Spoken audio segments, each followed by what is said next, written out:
बहुत ही साधारण दिया हुआ है। अक्सर railway group D, Delhi police और एसएससी जीडी में ऐसे प्रश्न पूछे जाते हैं। प्रश्न में दिया हुआ है कि दो संख्याओं का अनुपात 7:11 है और उनका हाईएस्ट कॉमन फैक्टर 28 है, यानी एचसीएफ जो दिया हुआ है 28 दिया हुआ है।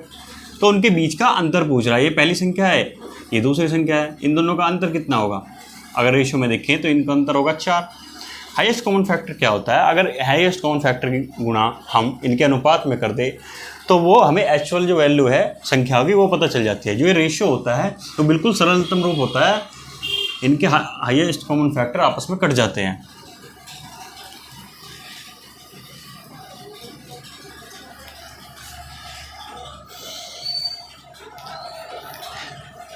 प्रश्न बहुत ही साधारण दिया हुआ है। अक्सर railway group D, Delhi police और एसएससी जीडी में पूछा जाता है। प्रश्न में दो संख्याओं का अनुपात 7:11 दिया हुआ है और उनका हाईएस्ट कॉमन फैक्टर 28 दिया हुआ है। तो पूछ रहा है हमें इन दोनों का अंतर, हमें संख्याओं का बताना है।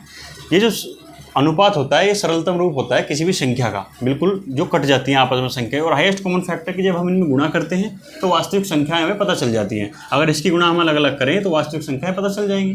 पर हमें बताना है अंतर। पहले इनका अंतर यहाँ पे देख लेंगे कि अनुपात में इनका अंतर कितना है। यहाँ पे अंतर है 4। अब अलग अलग गुणा ना करके मैं इसी में गुणा कर दूंगा तो हमारा टाइम भी बचेगा। तो कितने आ जाएगा इनका अंतर?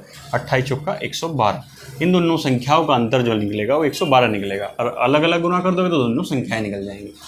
वीडियो अच्छी लगी हो तो आप वीडियो को लाइक कर सकते हैं और आप इंस्टा पे देख रहे हैं तो चैनल फॉलो कर लीजिए। धन्यवाद।